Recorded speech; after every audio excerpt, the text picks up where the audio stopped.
Hello and welcome. My name is Marta Carlo. I am the founder of the International Parenting and Health Institute.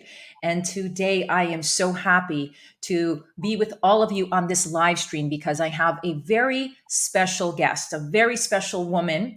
Her name is Kathleen Millat Johnson. She is a writer, an artist, and an author of Year of the Onion, A Healing Journey with Cancer. Today, Kathleen joins us to share about her book, her healing journey with cancer, and a lot of valuable information. Kathleen's book can be purchased on Amazon. You can find her book on Amazon and also her website, which is her name, KathleenMillatJohnson.com. Is that correct, Kathleen? Yes. Thank you. So thank you so much for taking the time. I really enjoy discussing and sharing people's healing stories. I feel not only are they inspirations to us all and very important to share, but in addition to that, there's so much valuable information. When we speak to one another, we learn about our journeys and everything that we've been through and what, has gone on. Sometimes it's easy to feel like when we're going through something, we're alone. And those of us that have the courage to come forward, to share their story, everything that they've been through, I appreciate them so much because you help those people out there that feel alone, that don't know what to do, that are stuck, come to a place where they understand, no, I'm not alone. Someone went through what I'm going through. So I just want to honor you for just a moment. And thank you so much for taking the time to also write this incredible book and share your story and come forward because you are supporting so many people out there in so many ways. And I know that this interview as well is going to reach a lot of people as well. So I'm going to first start with you sharing just a little bit about yourself and what led you to write the book so that our viewers begin to get to know you a little bit more. All right, thank you. I'm an artist, an art teacher, and a writer. I'm a mother. I'm a good friend. I'm a person who loves animals. We just got finished fostering about 8 kittens, and we like to do that. And I'm just a person that likes to go deep and work with my dreams, my intuition. I read a lot and like to share stories, listen to stories. And that's how I learn a lot, just talking to people. And with my experience with cancer, when you think 1 out of 8 people experience some kind of cancer, and the rest of the people know somebody, either a friend or a relative that has experienced cancer, it is an epidemic. And I, for some reason, didn't think that it would come my way, but when it did, I learned a lot about myself. I learned a lot about going deep through my dreams and intuition and meditation. And the year of COVID came and I was stuck at home and I had plenty of time to write. And as I wrote, I was like putting puzzle pieces together in my life. Things I didn't really understand how it all began to fit. And so I do talk in the book about my past, about the body, mind, spirit connection. And I try to give the readers options for how to handle cancer.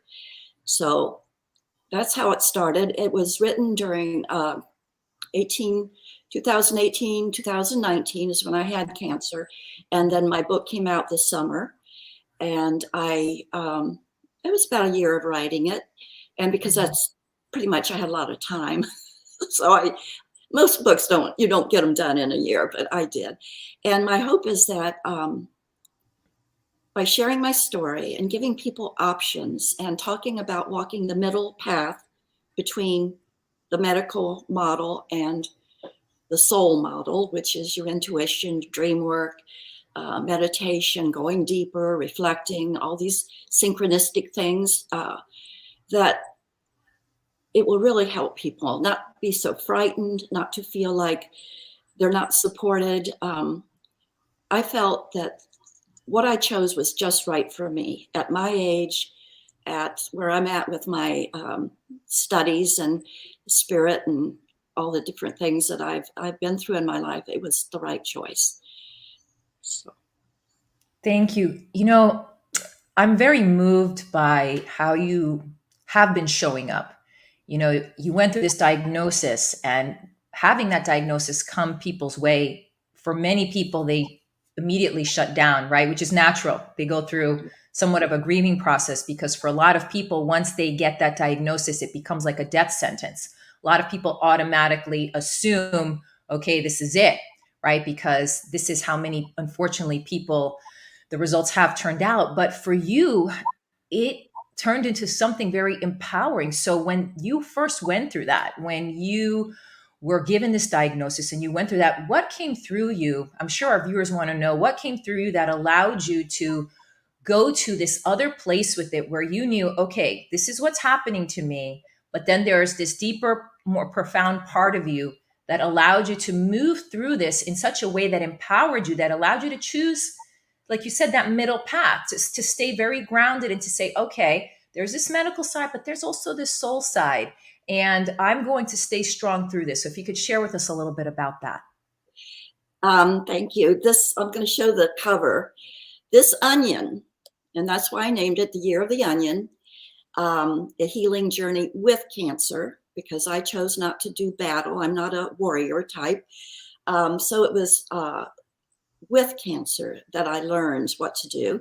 And then I say down here, out of the blue, an ordinary onion appeared, announcing the arrival of an extraordinary experience that changed my life. This onion, a real onion, Bermuda onion, about this size, appeared in my car, the most mysterious thing. And I tell a story. I start off the book with that story about how did this happen and what did it mean? And I read symbols not only in my dreams, but in this waking dream we call life. And so when this happened, I said to myself, if this were a dream, how did this onion get out underneath my gas pedal?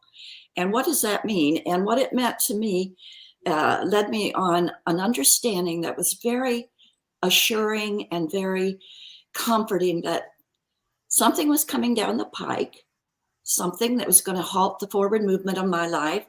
And it was meant to be. And it began my journey with kind of a feeling like I'm being guided. I'm being given information, if I pay attention, that will definitely help me with this. And I didn't know if I was going to live or die.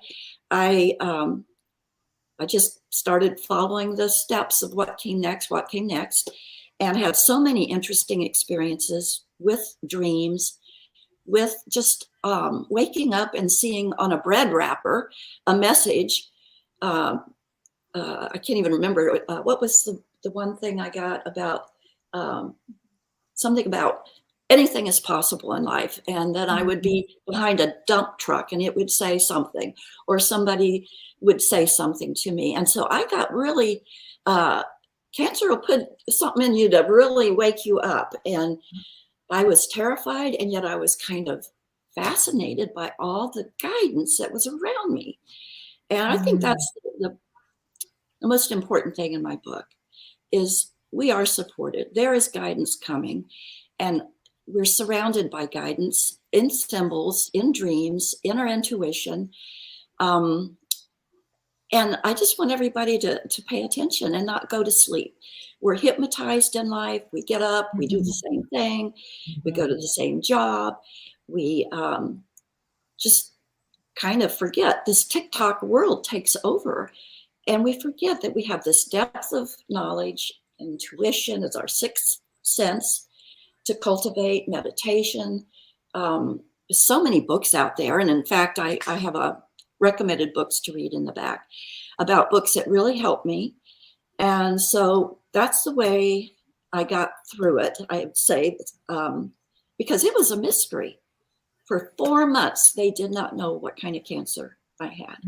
And so I was just being passed on from doctor to doctor with tests.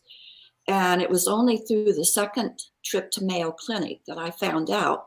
So I lost a lot of time, and it was rather, it did make me nervous, to tell you the truth, to find out when was I going to be treated? How was I going to have the treatments? They just didn't know.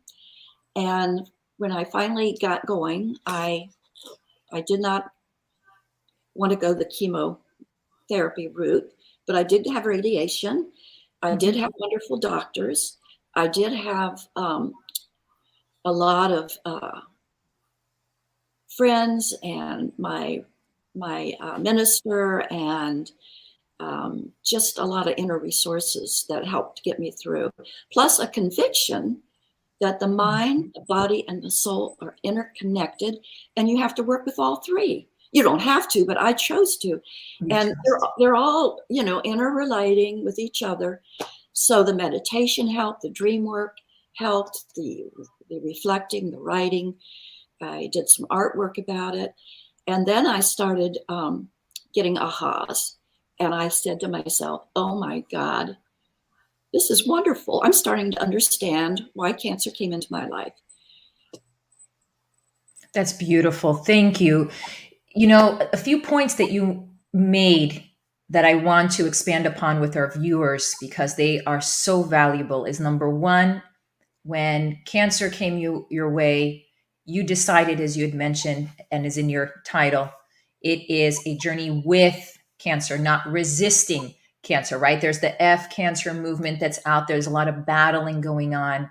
And even emotionally, those of you that are out there that do a lot of psychology, psychotherapy work, or even people who go to your therapist, right? We learn that it is important to befriend those harsh emotions, right? And it's the same with diseases, because often in this cancer world, it becomes a battle for many people. And so the fact that you made the decision, the powerful decision to say, you know what, I'm going to meet cancer. I'm going to discover what this is about. I'm not going to resist it. I'm not going to treat it like it's this bad thing happening to me. I'm going to understand for whatever reason, even though, like you said, you're a normal human being, you had your fears and normal things you go through. At the same time, you understood deeper, more profoundly that there's something here for me to learn. There's something here for me. And if I trust the process, even though it's scary and there's a lot of unknowns, but if I trust this process and I integrate my mind, body, and spirit through this journey, I'm going to learn a lot. And I'm going to trust that what's needed is needed. And to have that overwhelming amount of trust that then allowed you to receive all the support and the aha moments, I believe is so huge, because that is a decision that ultimately, initially, a lot of people can decide to make or not make, right? Where they make the decision right away that cancer has defeated them, and they go down that path already having made the decision that cancer has defeated them, versus there's something to discover here. Let me understand a bit more why this is happening, what this is about. Let me uncover some things. So it sounds like for you very much, it was a huge self-discovery in many ways. You had an opportunity to integrate so many aspects of your life and your journey, your past, present, future. And then through your book, you share all those tools and resources that you went through. What did anything surprise you on your journey? Any surprising moments that you didn't expect, that I'm sure they're written in your book, but maybe one you can share with us? Well, I wasn't surprised by how terrifying it was to have a life-threatening situation. And I had gone through cancer of the breast. My mother had cancer of the breast. And about 8 years ago, I guess, 2013. And I had seen cancer up close and terrifying. And yeah, it was rough for her. And she did die at 89, but she tried everything she could to fight it. And I don't, I see a lot of people taking different paths with cancer. Sometimes they want to fight it. Sometimes they just want to do whatever the doctor says. They won't do any research. That's just their path. Whatever they tell me to do, I'm going to follow that completely. So I wasn't surprised how scary cancer was. It was pretty scary to face that, especially in the middle of the night. That's why I tell people, don't go down that rabbit hole in the middle of the night, because that's the worst time. It really is. It's not productive to do that to yourself. So I learned some little things that I pass on in my book, just little practical things. But I was surprised that everybody seemed to want to know about it. And I felt kind of private about it. And so everybody has had cancer or somebody they knew, and they want to tell you the whole story. And you really don't want to know that Aunt Tilly died. And this is horrible story number 18 that day. And I just got to the point where I was very private and careful about how much I told and who I told, and knew that that was my private information. And people just want to be kind and loving and relate to you and share their stories. So you got to be prepared for that somewhat, that people just want to say something, and they really sometimes say really either hurtful or scary things. So that was one thing that was kind of surprising. I had one friend who just wouldn't stop asking me questions. At the time, I did not know what kind of cancer I had. And she was like a little bulldog. She wanted to know everything. And I don't know, I kept telling her. And one friend kind of confronted me and said, "You don't have cancer." Because I didn't know what I knew I had it because it was in my lymph node. My lymph node, oh, God bless it. It did a job, such a wonderful job of holding that cancer and not letting it metastasize. So I found that people's reactions were kind of interesting, and that was one surprise. And then the kindness of my doctors was a little surprising. They were, the surgeon was a woman surgeon, so empathetic. And when she would sit and talk to me, I really felt she was listening. And my radiologist, who's a male doctor, he was just a jewel. So I had a good experience with the medical, even though my mother, who had the opposite experience, I had a very good experience. And when I told them I was not having chemo, but I would do radiation, they pushed it. They said, "Look, there are better results. We have better results with the chemo. We're just telling you, we think you should do it." So then I went into my own heart and soul and tried to see, do I really believe that? And what do I know about it? I did research. And then I just felt like, no, I just had a very clear, and that's one of the things about being tuned into yourself. You kind of know what's good for you and what's not so good. So I surprised the doctors when I said, no, I don't want chemo. And I've been healthy since. I've been healthy since December of 2019. So I still have to go for some scans and stuff, but I'm good. Oh, that is so wonderful to hear. And thank you for making those points.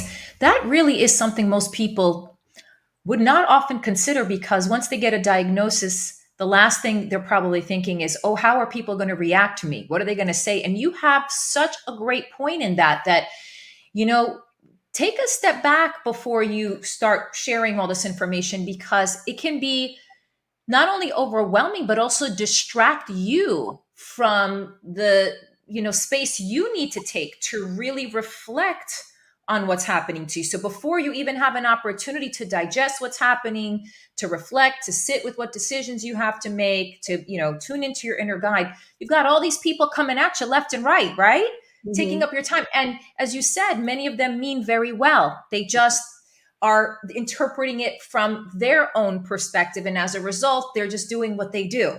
So that's very empowering advice for us. Thank you for sharing that, because when you had shared that, I said, she's got such a great point. I feel that having that diagnosis, absolutely, it's important to share and receive support, but being a bit more selective at first, at least until you take that space to yourself to digest before going out there, because of exactly what you said. And that's wonderful that you had such a great team of doctors and surgeons and people around you that showed up in such a beautiful way to support you through this process. Oh my gosh, it's just so powerful to hear and so moving. Just a minute, Yeah. Laura. Can I add something to that? Yes, please. Absolutely. If somebody doesn't have a great team, I mean, I'm fortunate. I have 2 daughters, and I had a sweetheart at the time. I had my minister. I had some wonderful friends. But here's something that a lot of people don't know. And there are organizations out there that will team you up with someone who's had the exact same kind of situation. And they will find someone. This is a free service. And I went to a nonprofit called Friend for Life.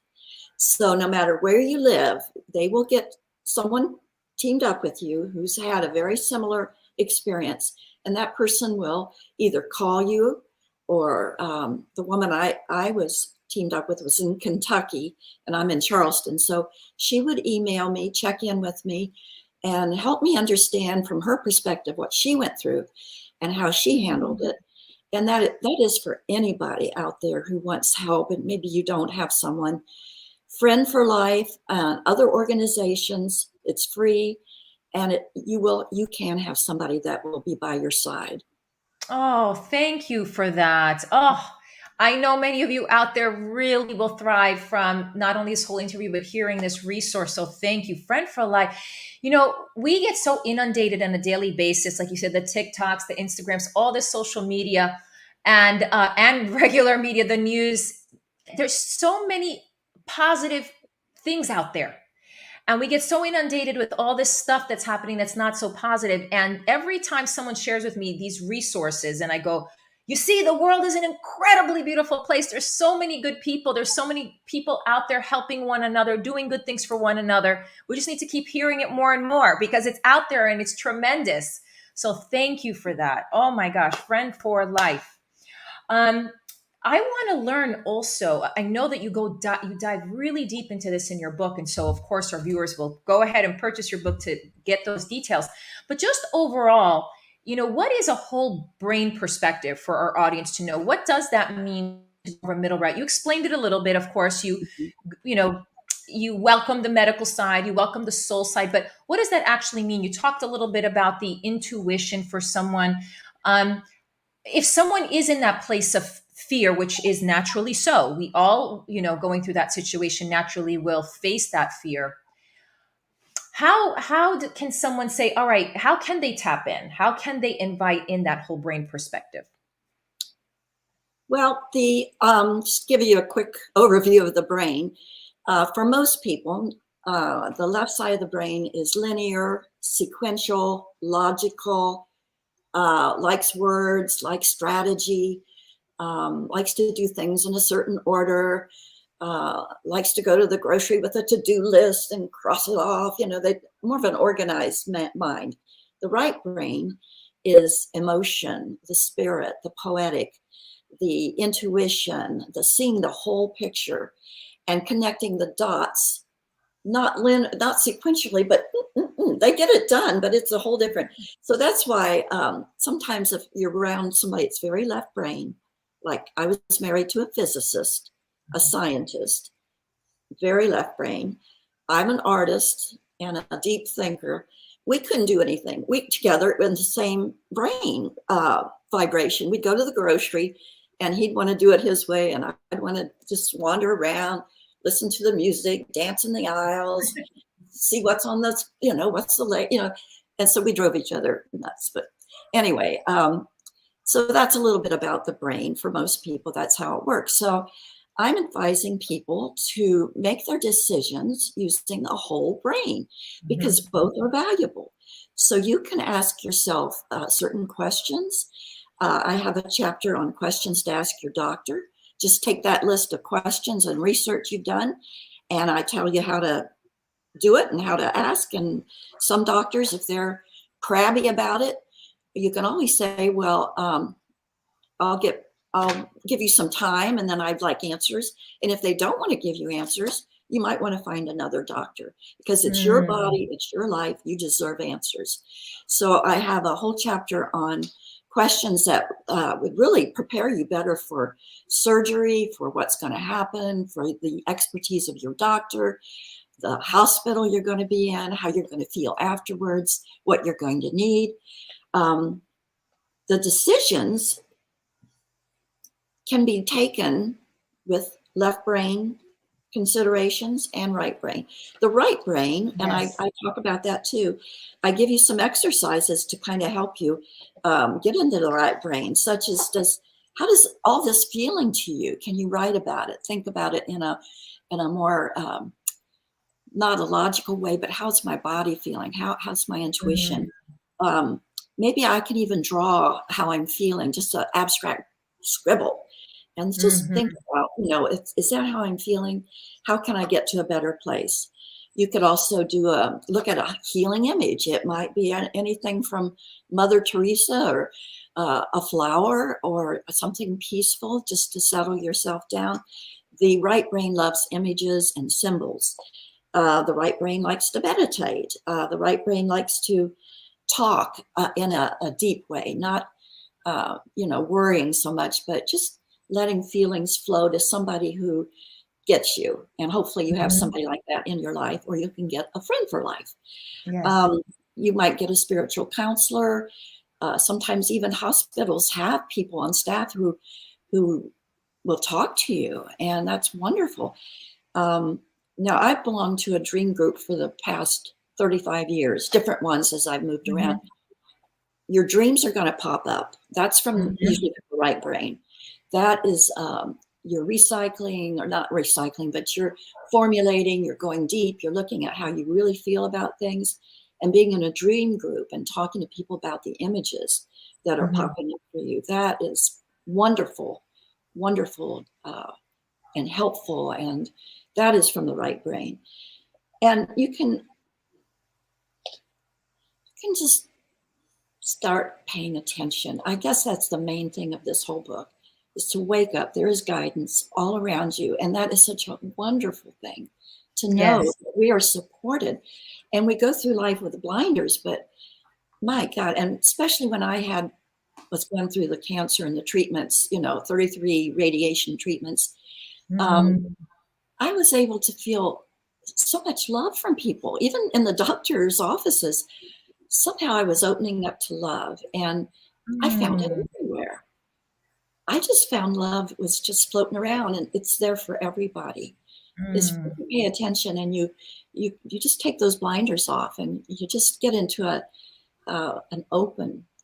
I'm going to look around today and see what's out there and what kind of message I'll get. It might be on the back of a car's license plate, or a billboard, or Mm. somebody else say something to you, or I don't know. It just comes in a million ways.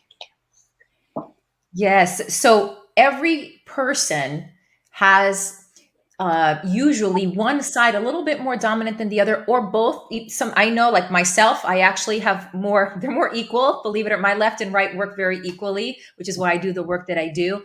But Mhm. when you usually receive a diagnosis like this, a lot of times people will resort exactly to that very logical thinking, and they like give up their power, and they just don't go anywhere out of those realms. And so in your process, and this is what I love about Kathleen's book, is that the process that she shares with you, and even all the questions that she shares, these questions are coming from that intuitive place. So it's not just the logical place, right? It's the whole reflection that came through working through her whole brain perspective and integrating both sides, her left and right, and saying, okay, I see some logical sides, but I'm also feeling this. I'm also reflecting this. I'm also receiving these signs, and blending that all together. And through that process, she was able then to think more clearly, to have more focus, to understand what questions to ask. And then when the doctors didn't have that exact answer, she had the ability to say, you know what? All right, let's take some time then. And if the doctor couldn't have an answer, then she is like, advising us, all right, maybe we can get another doctor, because as you're mentioning, it is your body, and this is your experience. And so when you go through something like this, to readily just give it up and say, okay, I'm done, when there could be something huge to discover through this process, like you did, all the things you've learned, the people you met. What an opening. It sounds like this opening of love, this compassion, this empathy, just become with the cancer, not against it. Wow. I mean, how powerful is that? It's incredible. Well, the meditation piece, I've meditated most of my life, but I tell you, and I had this visitation from cancer, I started really being drawn to meditation and making sure that that was part of my practice every day. And I have a chapter on the meditation, and that brings a sense of peace and wholeness and seeing the Mm, whole picture. And, you know, I'm not saying my path is for everybody. It worked for me. If, you know, in the ways I have said, it gave me peace. It helped me go through the whole experience in a way that was very deep and enlightening. But, you know, a lot of people don't even know how to meditate. They think it's mm, this big, metaphysical, complicated. They have to have the candle and the chants and the lotus position and the, you know, the whole thing. No, no, no, no. I make it very simple, and I really believe that it's given to us. Each and every one of us has that ability to go deep and to let go of ego and let go of monkey mind and to just sit in that sweet spot of surrendering to whatever you want to call it, God, spirit, universe, inner soul, whatever, and just let that mm. wash over you. And it is very, very healing. And it doesn't have to take years or months or some guru to tell you how to do it. It's we were made for it. It's in us. It's in our Yes, brain to do this. 100%. 100. I resonate so much with you on this because it is, I call it daily pauses now for a lot of my clientele and people I work with, because meditation has become this kind of, as you said, word meditation. And people think I have to chant, I have to do these big, grandiose things with myself. You know, it's very religious. And it's like, no, no, it's really spending time with yourself. It is releasing any distraction. It's just being with you and allowing the meeting yourself and the space within yourself and the universe to then show you what often you don't see because you're so distracted. We're so distracted. And, you know, let alone, I mean, not even with a diagnosis like this and going through this journey, but just in general, everybody's out there. Everything is an external distraction. And so we don't often have an opportunity to just be with ourselves and to really listen to our inner voice, and also to the support that is existing, that is beyond the distraction, that is very powerful for us. And I agree with you. I think, you know, for every human being, it's such a powerful and not only a powerful tool, but it's not even, I don't want to call it a medicine, but it's like a it's like brushing your teeth. It's an essential resource, I feel, for life. I feel that, especially in this day and age, I mean, every day and age, but especially now, more than ever, it's so clear how important it is to get to know yourself, to take the time for yourself. The distraction's going to just keep coming and keep coming and keep coming. And like you said, you have your path that work for you, but in what worked for you, my gosh, I mean, there's so much inspiration, there's so much to think about, there's so much to reflect on, there's so much that you give to people to feel honored and to feel like, oh my gosh, I'm not alone and I'm not crazy for thinking this way, because you've had these questions too, or you thought this too, or those symbols that you began picking on. Wow, it did make a difference for her. So maybe if I do pay attention to these symbols, that can speak to me too. So the fact that you know, wow, so close. You know, some people spend years before they go on that journey and then are able to reflect on it, just because you just jumped right in. And wow, I'm blown away, Kathleen. I'm just very moved, and I'm so happy that you've taken this opportunity with us all here. Let me see if there's anything else that I want to ask. So yeah, inner outer guidance. I think, would that be your main takeaway, is the meditation, spending that quality time with yourself to ensure that you are deeply connected and get to know yourself through this process? Right. And to have the peace that passes understanding. It doesn't matter what religion you are, or if you're an atheist or an agnostic or a whatever spiritual path you take. It's a fundamental in all of them to go deep and make that connection and to put the ego to bed for a little bit. Even like you said, the few minutes you tell people, just tap in, see what's going on and relax. That is so important. Even if you're just in a the whirl of life, raising kids and driving and all the stimulation we're getting constantly. Just we're really battered with stimulation, and but still what the rewards of this is so much greater. So take time to there's dream groups all over. There are dream groups on Zoom. There you are supported. There are meditation groups. There are books out there, which I'm a book nut. I have a lot of books listed in my book that help me understand meditation, the body-soul connection. So there's all kinds of resources. So people don't need to feel alone in this. There's inspiration all around. There's guidance all around. So just wake up, pay attention. Yes. Love all your resources that you have. You start appreciating, you appreciate your friends more, your everyday, your life. These life-threatening diseases, they make a point. Wake up, reset, get on that vibration that we're of love and forgiveness. Right. Yes. It's a wake-up call, and it's an opportunity for discovery, for powerful discovery. And yeah, I love that. That is an incredible message versus it's a death sentence and how, living in that fear and resistance the whole way through. And of course, it's natural to have those feelings, but here we are inviting this other perspective of alongside of that, there is this journey of discovery. There's this journey of empowerment. There's something here for you. Wake up to that. Pay attention to that. See what this journey is trying to tell you to discover in this process before you just give all that away to someone else, whether it's the doctors, telling you what to do and you just follow along, or your friends getting involved. It's, hey, this is your time. This is your time to show up in a way like you've never shown up before in your life. This is what I'm feeling from this incredible message that you're sharing today.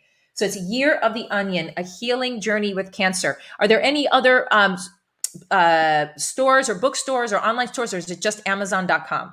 Because I'm happy to mention others. Amazon.com. Okay. And I have a website. So yes, KathleenMillatJohnson.com. Her name is right there. So you just have to do is type her name and .com, and then you can read more about her. And the wonderful things that Kathleen does is, you can already tell from our interview, she has so much to share, so much wisdom, so much that she's been through, and the ability for her to be able to connect all those dots in her life and to take this path as a path of empowerment and opportunity. And with such a sense, like you said, of peace and loveliness and kindness and friendliness. I often don't find that in this world. I find a lot of people meet, these kinds of things with tremendous amount of resistance and battle. And you chose, I'm going to meet this with peace and loving kindness and an opportunity to discover and connect. What I love it. Thank you so much, Kathleen. Is there anything else you'd like to share with our viewers before we wrap up? I just hope that I've said something inspiring and supportive and helpful and motivate people to go deeper. I hope so. You certainly have. And it's been a tremendous pleasure for me to take this opportunity to be here with you. Thanks again for having the courage and strength to show up and be with us today, and this very beautiful book that you've written that, during COVID, you could have spent time doing other things. And you said, I'm going on this journey and I'm going to contribute something very powerful, and using your entire journey for us. So thank you for your kindness and for your power and showing up the way that you have. Thank you. Thank you very much. Thank you, everybody, for watching. Once again, I'm Marta Carlo, founder of the International Parenting Health Institute.